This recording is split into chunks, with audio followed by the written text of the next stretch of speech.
On the Apple TV show Ted Lasso, the main character Ted is playing darts against a man called Rupert. If you've seen the show, there's a point where it's assumed by a lot of people in the pub watching that he won't win. In fact, everyone in the pub is laughing at him. And Ted says to Rupert, "You know, Rupert, guys have underestimated me my entire life. And for years, I never understood why. I saw this quote by Walt Whitman and it said, 'Be curious, not judgmental.'" In this episode, Jodie... Hi, my name's Jodie Thompson. I'm a paediatric nurse consultant currently working in the community. I used to be working at one of our tertiary children's hospitals in Sydney for about 26 years and now exclusively work for myself in the community. And Amanda. Hi, I'm Amanda Lane Brown. I'm a clinical psychologist. I work in the community with people with neurological disabilities. I previously also worked in the public health system in a similar role with Jodie. And myself talk about how being curious to ask questions without judgment is the key element for children with a disability when entering primary school. This is a two-part series. We'll be following this with an upcoming episode about high schoolers and disability. Our primary audience is people who have sustained traumatic spinal cord injuries at an adult age, but today we're actually talking about children who have either sustained a disability or have a condition or have had a condition since their birth. And entering school as a person with a disability at a primary school age is vastly different from able-bodied children who enter into school. So do you want to talk about, the onboarding experience of a child with disability or a condition entering school and how that differs, not just for them, but for their parents? So I guess for kids with disabilities, the process of transition to school starts often a lot earlier, and there's definitely a lot more work that goes in the year before going to school. So it's a good idea for families to be starting this process early, I guess is the first thing I'd say.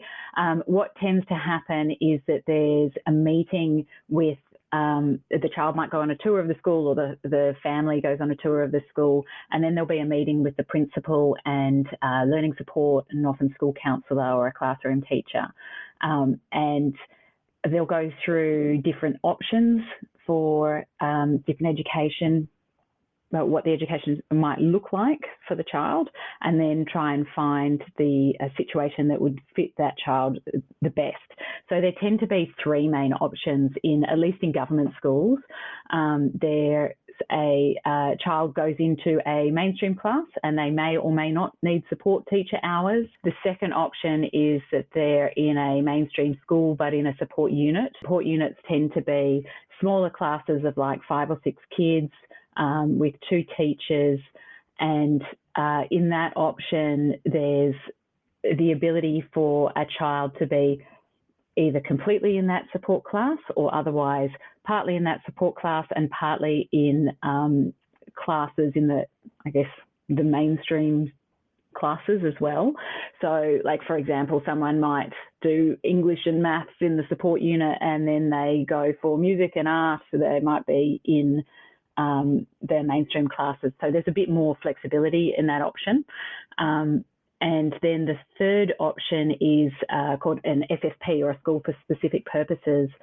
And they are schools that are completely for kids with higher level support needs. So what tends to happen is after that first meeting the parents and the families have, then the school takes that information that they've got from the parents as well as any reports from doctors and allied health people, and they go, the school takes that to a panel meeting, and from there the panel makes a decision about what options they could offer this family. But things like placements in the support units or the SSPs, you have to be offered a place for those. When we're looking at children, I suppose if they've come from having a disability that they're from birth versus a child who's perhaps had an acquired disability, there's a little bit of a difference, I guess, in some of their school transitions. So if we're looking at going to kindergarten. Obviously, if a child's been injured before they get to school, then the school transition exactly as what Amanda said. If you've got a child that started school and then needs to go back to school but may have some differing needs and things,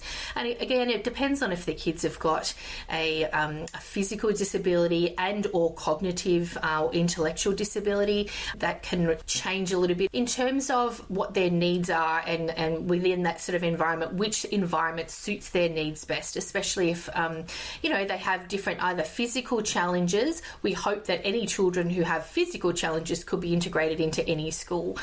The challenge comes, I guess, more if you've got more of the intellectual or some behavioural things that will require some really intensive additional support, where that's best placed and things. And I think it can be a really different experience and stuff. And if you think about children prior to getting to school, and especially children who've got higher level needs for whatever reason, a lot of them are very nurtured in that sort of time where they're spending a lot of time with their parents. They also get to see a lot of other people, such as therapists and lots of medical teams, and have had a lot of things done to them in that very early years. So transitioning to school is like meeting a new whole other team, which can be a really anxiety inducing, learning all these new people that are coming on board and things. And for parents, and that separation of knowing their child's got some of their additional needs and then sending them to school where they're no longer hands-on. So during therapy and those early years, they're present, and then we're handing their child over to into a school environment, and that can be a really stressful thing for parents and things. So a lot of lead up and support, and allow your child getting to know kind of their peers as well as the support staff and things as early as possible. And sometimes in orientations, they can do that. They can actually meet some of the people that you're going to be, going to school with that next year, or that you might meet the teacher's aides that may be working with them that following year, and that can also help with that transition. Also, for children who require medical things to be done within that school day is really challenging. So we give the example of a person who's got a spinal cord injury who's going to school. We've got to be thinking about lots of different things in terms of changing of positioning, pressure relief, especially if they're in a wheelchair, for example. We've got to think of their continence, and continence is a really big thing across the board for all children. And there's a lot of children who have additional needs that continence is part of that additional need and needing additional support for that. But it's not something that we talk about in the playground with our friends. So it's something that we need to be handled very sensitively. The child has medical commitments that they need to make, which requires them to leave school hours and regular school hours, or, go to specialist appointments a few times a year, or probably more than a few times a year for a lot more specialist appointments. And this can interrupt the process of what would be I guess a normal school work day, or school week, school month, school year flow for a child with a disability. There could be a level of students, teachers, parents not really understanding why somebody needs to leave so often, why they need to go to therapy appointments, why they need to go to the bathroom at regimented times through the day, that sort of thing. And that different life, we've had the onboarding process with the school. It's been very supportive, taking the parents through it, but now they're about to enter school with other students, which might not be entirely in their favour. How can this make children with disability, not prone to bullying per se, but how can this affect the child's experience with schooling, and how do we prep them for the potential of, I guess, some bullying because they're not running by the normal streams of school? Yeah, it's a really, it can be a really challenging time for children, especially if they can either have medical needs that need to be done to them at school. So, for example, if we're talking spinal cord injury, maybe catheterization or bowel, programs and things like that. But there's also therapy program stuff that may need to be done in school, and that might be things, like standing, like kids getting up in standing frames. They might have therapists that may come into school to work with them and things. So their day can be a little bit disrupted in regards to that, or it can work in their favor. It depends on how that sort of therapy is integrated into their normal sort of school curriculum and things like that, which can be really useful. There is the issue that children can miss a lot of school because of the propensity to, need either medical appointments and things like that, or that they can get sick because of their condition. Say, for example, urinary tract infections, or if they get prone to constipation and things, and they require time to be actually managed, I guess, at home to get until they're better.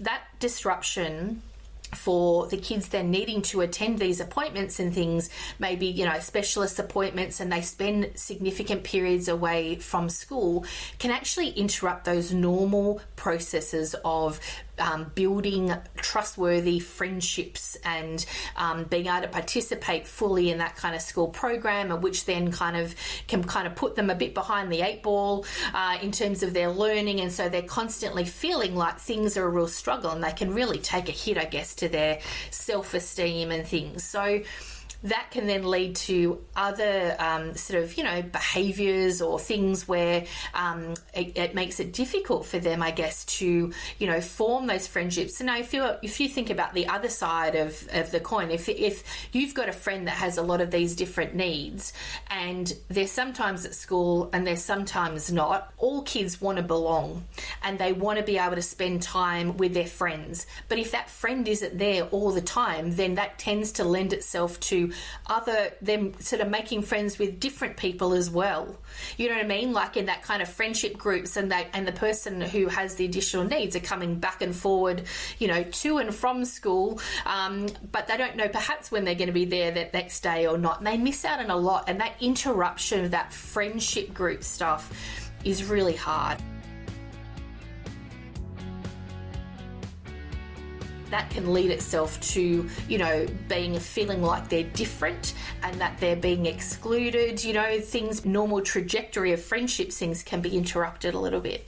I think from a school's perspective, that communication prior to getting kids to school, for the staff to be really aware of the child's additional needs and how they can be best supported, and very much working with their strengths, but also be able to then work with the child and the family about what they're comfortable in, being able to sort of share information with the different, groups that child. So say, for example, that child's coming into a class where if they're perhaps in a wheelchair and they're coming into the classroom, we're preparing the other children with some information prior to that, whatever the child and the family feel comfortable in sort of sharing their kind of story.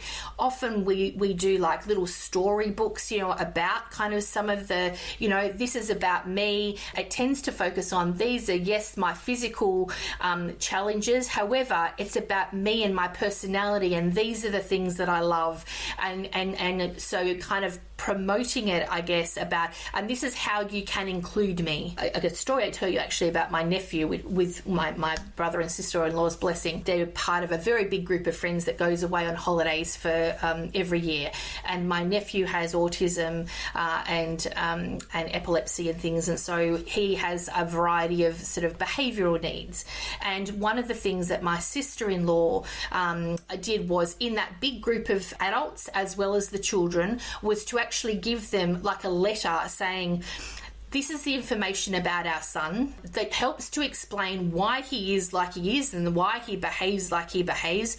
And these are the ways that you can help to integrate him. So please read this out. Talk to your children about what to expect with my nephew, how he's going to behave, and how that you can help include him in the activities that you're doing and things. Once they had done that and all the parents were on board, all the children then came on board, and they had the best holidays now because they know and they embrace him for what it is, some of the challenges that he he has, but they look for the strengths in him, and they are very accepting of him, and they know when he gets tired, this is kind of how he may behave, and being able to recognize that.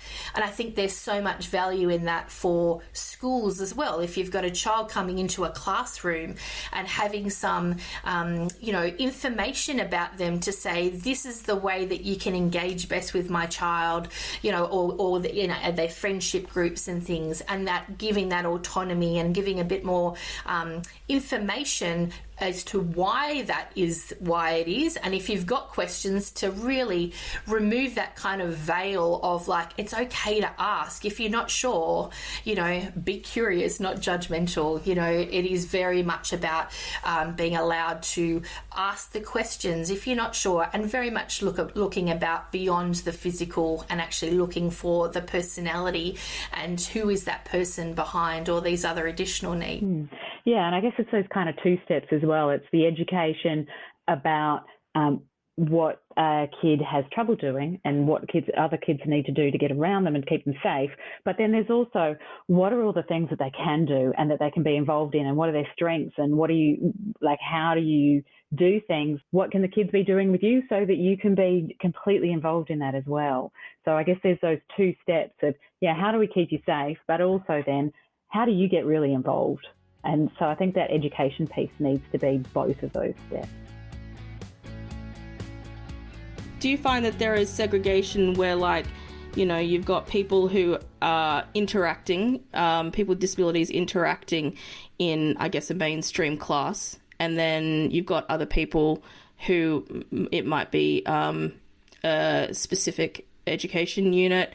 Do you find that the education unit meets the mainstream school frequently enough, or do you find that they're, still a bit separate? Oh, look, there can be a bit of both, and it depends on, I think, the inclusion of going to the mainstream classes for subjects makes that crossover much easier, because then kids that I'm working with might say, oh yeah, this is my friend from the support unit, and this is my friend from drama, and this is my friend from music, or whatever it might be.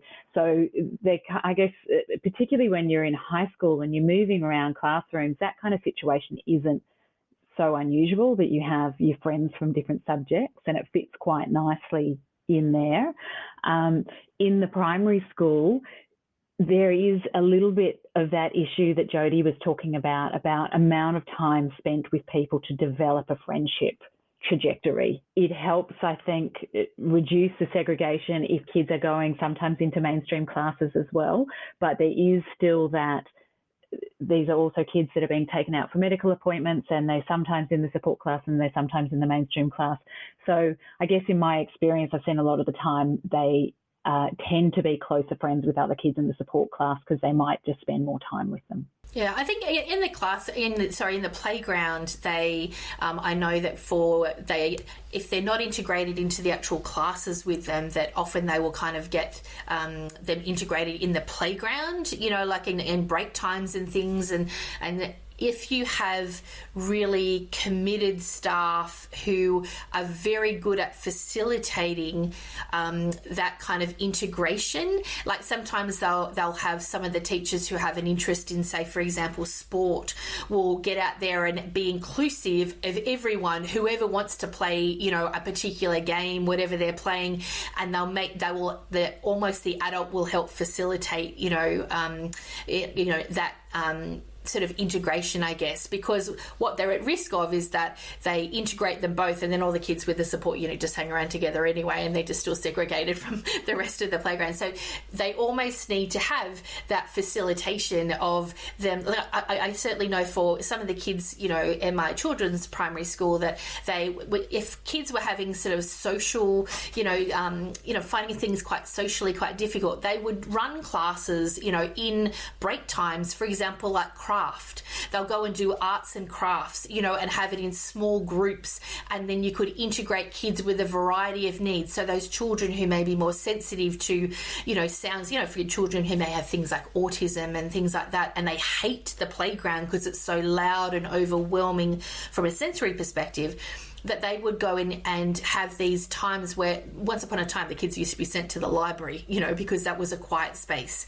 But now they're thinking quite laterally and thinking, well, maybe we can get them into small groups, help facilitate some of those friendships. By doing bringing together, kids with common passions, like with art and, those types of things. Or if it's sport is their thing, they need to keep active at lunchtime about having, and it may be that it's beyond, it might actually be specific staff that come in to do that, and things, the sports in schools kind of, guys that come and actually help facilitate that. And that's part of their role, is actually helping to do that, because there's a lot of kids in the playground that get a bit lost. They don't know what to do, who to hang with, and they sometimes need that extra sort of facilitation. But that's a way that we can kind of be inclusive. So segregation does happen in schools, absolutely. The new policies and coming out in terms of integration in schools, I'll be interested to see the kind of outcomes of that, about what sort of things change, about making lots of schools accessible and, doing a lot of that kind of cross-pollination of, making sure kids are integrated across lots of different settings. So it'll be very interesting to see how that kind of transpires. And I have seen some really lovely work of teachers and SLSOs and kind of support staff, where they try and find good matches for kids across different classes, different support needs, and get them together for a common interest. And as Jodie is saying, something like a craft group, if you match people well and give them, they're in the same setting again and again and have similar interests, then relationships develop. And it doesn't really matter where they're from. So I guess that's a way that segregation is trying to be diminished. And that I have seen that work beautifully at times. Primary school is really the one of the first interactions you get with forming how you're about to form your long-term friendships, even, beyond into high school and then whatever. And I guess the experiences affect how you're about to approach friendships, relationships. There is a lot of things that children with disabilities, and we've talked about this when it comes to, we've talked about, catheterization, therapy, stuff like that has to be done in schools, and things that are done outside of schools. And a lot of it, the children, very rightly so, wouldn't want to tell in great detail to their friends or even their teachers, even if their teachers do know about what sort of specialist appointments they have.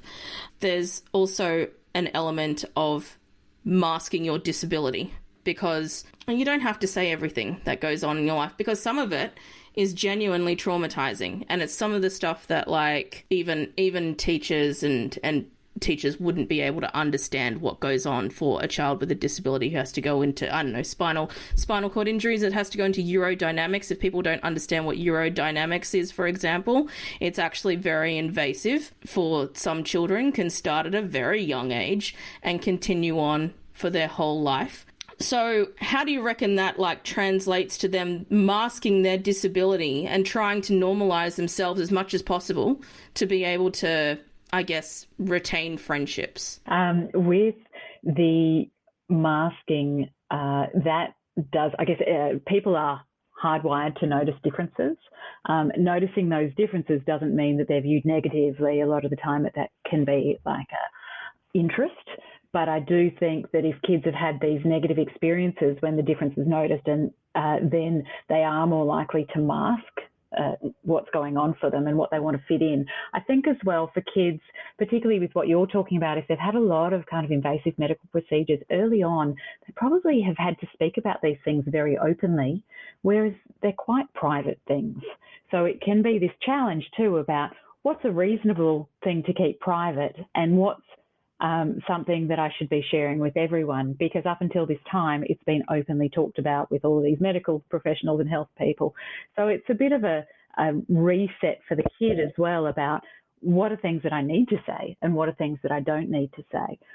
Having said that, I think it was one part, but there's also, if kids are masking to fit in, and you particularly see this with some kind of different types of impairments. You were talking about things like urodynamics. You see it a lot with girls with autism as well, that it was thought for a long time that autism was just a lot more common in boys, but then it was realised actually girls are masking their challenges in social situations so much, and they're quite good at masking them, that they're often not picked up as being autistic until or on the spectrum until they're teenagers. In one way, that masking helps them fit in socially and be and feel a bit more like everyone else. But on the other hand, it can really mean that they're not getting the support they need. I guess if you're talking about something like urodynamics to stay healthy, and it could be that they're viewing themselves in a more negative way, not just that this is a difference, but seeing that as a bad thing. I guess it can lead to those physical issues. So things like kids who don't want to catheterise at school because they go to the toilet in a different way, that can lead to a lot of other issues like the UTIs and taking time off school and all that sort of thing as well. It's a balance of trying to find what is comfortable for the child in terms of what they keep private and what they don't, and how they can do that, and also how to deal with these differences so that they stay healthy and maintain their self-esteem. Children who I think for anyone who's got different additional needs and things, they often have had a lot of things done to them, and they've been handled a lot more, especially during their childhood. For a lot of children, and you're giving the example of urodynamics and things, a lot of these procedures and things like that can be really medically traumatizing. Like the children really, if they're not done well in a very supportive way, then children can experience a lot of medical trauma and things, and it's not just in hospitals and things, but you think they can have different negative experiences related to therapy or schooling and there's so much thrown at these kids on a daily basis that by the time they get to school, it's just another thing to add on to the pile. And I wondered, and how that then can kind of affect friendships and their ability to be able to integrate into that environment, about what information, you're saying, Amanda, about to share with others. And they are talking about things so openly about these things, and especially because I do a lot of work with children and things in regards to their continence. So we, teaching children about catheterization, and we're having people, like whether it's they traditionally their families would be doing it, prior to them being able to do that type of skills themselves. So they're relying on others to actually provide that for them. And actually having someone actually do that in a school environment as part of a procedure, that's just something that needs to have happen. You want to have a really good, trustworthy team, I guess, to be working with children doing these types of, intimate procedures and things like that. It can be really challenging, I guess, for them in terms of, how they then feel and what their self-esteem is, and how they are, needing to go out at different times out of the classroom to have some of these procedures done, and how that looks to others and how they perceive them and how they perceive themselves it's a really big thing for them. And I think we should never underestimate that. And some of their behaviours then can be reflective of some of this potential for early, when I say trauma, I use that fairly loosely, but things that where they become, sometimes they can go the opposite, become people pleasers, and so they allow children to take advantage of them. A lot of those kind of, trauma-based responses and things can come out in how they then interact with others. Fight or flight, freeze or fawn, they say that as trauma responses, and so that can then affect how other children see them, because they're trying to cope with kind of the current situation. I mean, we did talk about urodynamics and how invasive that is, but even a child learning how to catheterize is quite a confronting experience as well. And then on top of that, let's just say you do have physical therapy, physiotherapy, and, you have specialists like touching you. It really confuses what is okay and what's not okay. Yeah, I think you're right. There's this real issue. And I guess as kids are starting in early primary school, they're really learning a lot about this idea of consent and personal space, and who's okay to touch me and to see me, and who is okay to talk about personal things and what is a personal thing. So that's something that's developing for all kids in those early primary school years.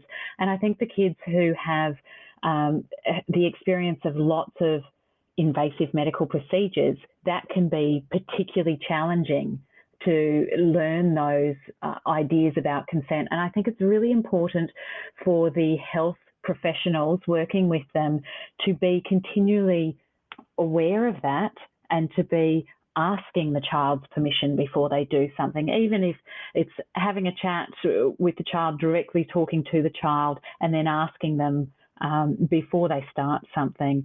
And I think that this, it's not just health professionals, it's also really good for health professionals to be helping families understand this from a very young age, because when you have a child who has to go through these procedures when they're very young, there can be kind of the holding a child down, or more forcing them so that the procedure can be done. And it is done with this is really needed to help them and to help them to learn to walk or something like that. But if we can use other techniques that allow to build into that idea of consent, that can be more helpful. So things like use of distraction, that always including the child in the conversation, asking the child's permission, it can set some good foundations, so that by the time the child's going to school, that they have an idea about my body and I'm going to be asked permission and what's okay, and who are the people that it's okay to talk to this about, and who are the people that I show my body, and these are the people that are helping me. So a doctor would be okay if they're asking me, but the child next to me, that isn't something that I'd be talking to them about, or that they shouldn't be touching me. Something along those lines. I think so. I guess that was a long story to say. I think we start setting it up from a very young age, that including the child, giving them a sense of agency, and asking for their consent. While you were chatting, it did just occur to me when you were talking about medical procedures and holding down children for medical procedures in one way or another. It can cause some PTSD for people who are getting older, may not even be able to handle certain procedures anymore in an adult age because of the experience they had as children. How can we, I guess, stop that? Because, I guess, yes, we get back to the Eurodynamics thing, but that is actually for life. There's no way to avoid that unless you continually avoid your appointments and as an adult. But it comes at a health cost to you. Primary school is the first time you set the bar for how you're about to approach relationships, but it also, one of the key foundations for how you're about to approach literally everything for the rest of your life. And one of them is medical procedures that have to keep going into adult age. Any child who has a disability and has required, and especially in the case for spinal cord injury, for example, I think as part of what that should be offered to them very early from the point at which they're dealing with their spinal cord injury, whether it's from birth or an acquired injury, that psychological support should be inclusive of that, because that medical trauma potentially that may occur over that time where they're having to do procedures where they don't want to have them done, or it is quite traumatic. I think having the ability to process that and deal with that at the time and keep on top of that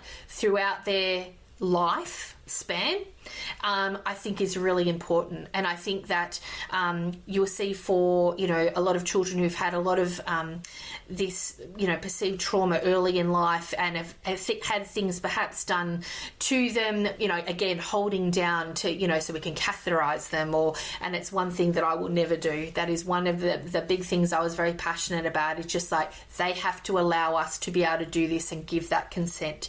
And I think that having that psychological support to be able for that child to have a safe space in which they can talk about a lot of those kind of issues as a tune-up almost all the way through their life, I think is a very important part of being able to understand and also, I guess, empower them to know that, they're bouncing an idea off another a health professional who can advise them about, okay, how are you feeling about this?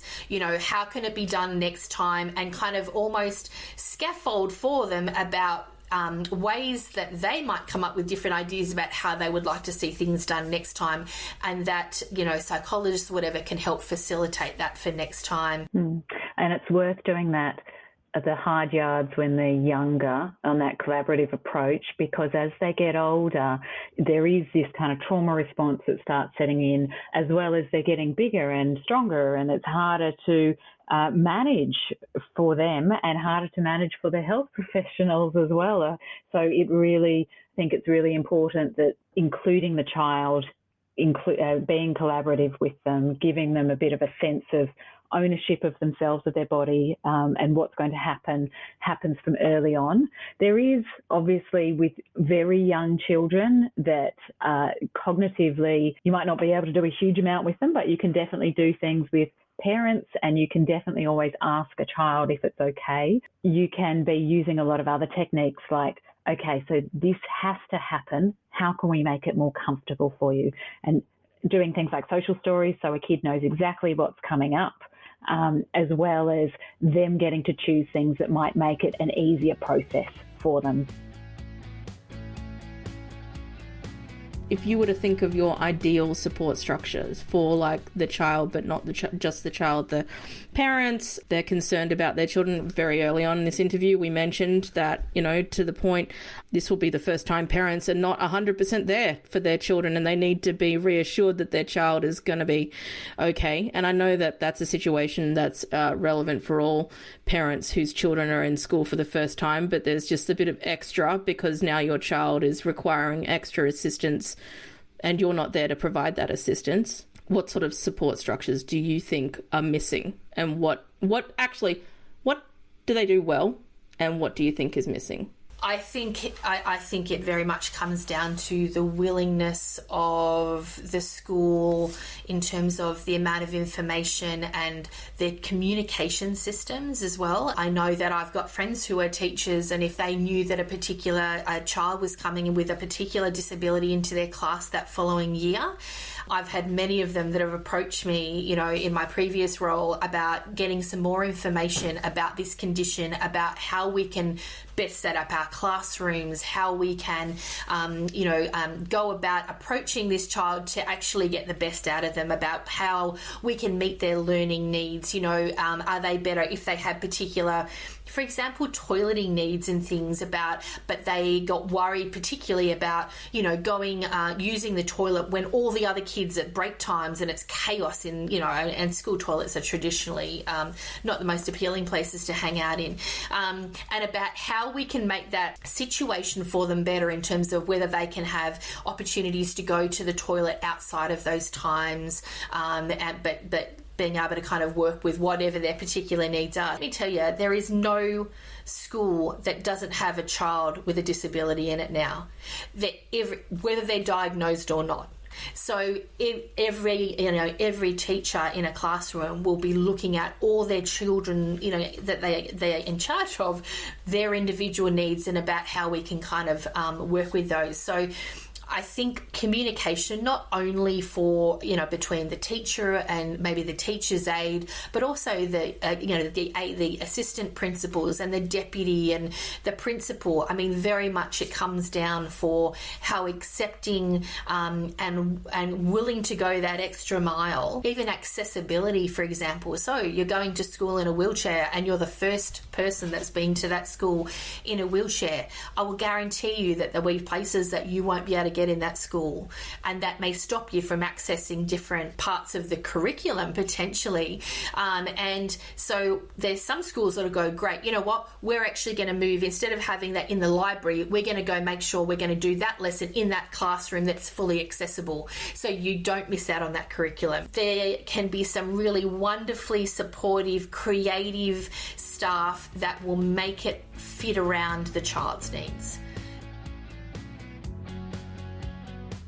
And it can take years, as you probably, can understand, for some of those like modifications and things like that, so that schools are very accessible. That can include like building ramps or putting in lifts and things, which can take, significant amounts of time and things to be able to do that if you do have a physical disability. But it's so important. And as I said, it comes down to, communication and preparation and commitment to the cause, and having parents as part of that kind of team of how things get delivered. There's times where the child can't be at school for various reasons. We've got some kids that will actually, the school will set up an iPad on like a little trolley and actually include them so they can still attend school, but the child will have an iPad at home so they can actually stream into the classroom and things like that. I completely agree, Jodie, and I guess seeing it as a team with the child and the family and the school and the health professionals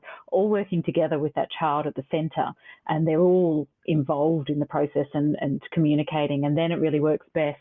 I think as well, as children get older, there's a lot of work that goes in at the beginning, and which is fantastic, but just that awareness that often shifts over time as a child develops, and depending on how they go kind of within the school system as well, things change.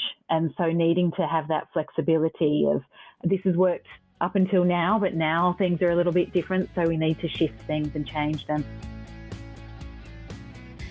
Do you think that children with disabilities, whether cognitive, physical, doesn't matter, do you think that they should have counsellors to try and deal with like how they're going to approach the next stages of their life, I guess? Oh, I think it's a bit of a double-edged sword, really, because it's also a case of, it's great to have the support of this is how you cope with the situation, but you also don't want to create a situation for a child where they feel like there's something else wrong. It's that balancing act for the child and the time and what works for them. And it might even be providing that support to their support people, so to their parents or something like that, so that their parent can be handing on this information, but it doesn't feel like, oh, there's something else wrong. There's another therapist I have to see. And I guess as a psychologist working with kids, I tend to come in for sometimes and then I'll step away for a little while, and then maybe something will happen and I might pop back in. So it's more kind of each individual at different stages and what they need. And it's also adjustment to their disability. You know what I mean? It's about kind of doing these little tune-ups, throughout their life at different times. Exactly what Amanda said about, I think that is really healthy, being able to discuss that, give them the tools, the toolbox, I guess, about how to do coping and things, and when you're feeling overwhelmed, and, the importance of breathing, and, all those kind of skills that we would use to assist, as well as the kind of counselling aspect about how to talk them through different situations or things that they come against. I think that idea of, that throughout their life there is definitely preparation for different life stages and how we're going to tackle that. And when people ask you about this, and as you move older and stuff, and you're looking at relationships and things like that, I think there's certainly some merit in almost preempting those conversations. And I think we'll talk about in the next podcast about that transitions onto adult services and what that looks like and how we prepare best for that. I think it's really important, that sort of psychological support, and when you need it along the way, it's very much about an adjustment, and we kind of, reset it again and right, okay, what are our current kind of, challenges, and how we kind of best can prepare for those, and how we can deal with them at the time, and then, new challenges will come up and things. So, it's very much like a little tune-up along the way. I was going to say, it's also that adding some more skills to the bag. Yeah. And it's kind of, these kids are developing lots of different strategies to cope, and then something else comes up and maybe they add a couple more, and just a refresher in those old ones of, I could do that worked before. So I think if they have those skills as well and can be doing that themselves, it can really help self-esteem too. It's like, I can deal with this. And then just adding a little bit more as they need it, as transitions happen, as things come up for them. In February 2022, the Department of Education released an inclusion policy. There are 3 parts to this policy. The first one is better inclusion for people with disabilities, another is for students with behavioural concerns, and the third is removing restrictive practices such as suspensions. Because particularly for students with disabilities or behavioural concerns, they are overrepresented in the number of kids who get suspensions. The first 2 parts of the policy started in term 4 of last year. For those listening overseas, the Australian school starts at the end of January as term 1 and divided into 4 across 12 months. The third section of the policy is due to begin this year. So it's a little bit too early to see how this is having an impact. I guess the ideas of it were they wanted to increase students' agency in making their own decisions and setting goals and expressing their views about education, and including parents and carers more, and doing a more social and relationship building with peers, and looking at including kids with being able to access all parts of the curriculum, as well as really upskilling and training teachers. It was talking about increasing adjustments and modifications for students with disabilities so that they can engage with all aspects of the school life, having strategies in place to prevent bullying, and the schools to work more closely with the students and the families, especially around transition points. From what I understand, that there's kind of mandatory training for staff in how to support inclusion of students with disability. There's always controversy around these things, and I think it took quite a long time to get to this point. There has been this question about that there is still school for specific purposes, and so there is still some segregation and what should be happening with that. At the moment, the SSPs are still ongoing within the Department of Education. But I guess there's a real push to try and be more inclusive in education. We talked a little bit about the segregation before and things, and there's certainly, I think, merit in some of the specialised schools for children with significant disability, whereby their learning needs and things are a little bit different to your average population, or their physical support needs or the cognitive needs, where they're very much life skills or very therapy-based. A lot of their schooling and stuff, goals and things are a little bit different, I guess, to traditional schooling, and where those children are best placed to make sure that they're meeting all their kind of therapy needs and their social needs and medical needs for that matter and things. And whilst a big one for integration in schools, I think there still is a role for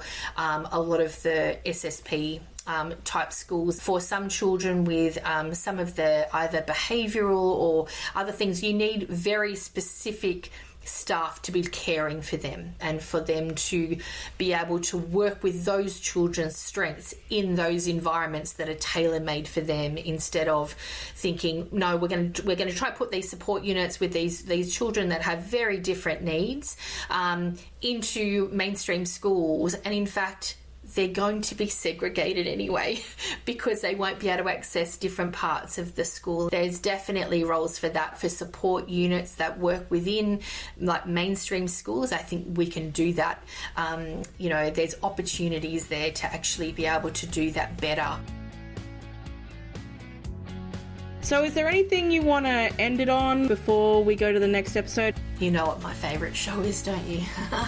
That would be Ted Lasso, and I think it has a lot of beautiful life lessons in that show, and most important is the concept of being curious and not judgmental, and I think more people need to adopt that as their way of approaching life, not just disability but life, and having an understanding of why people are like they are, and asking that question and be less judgmental about that. I guess who can follow Ted Lasso?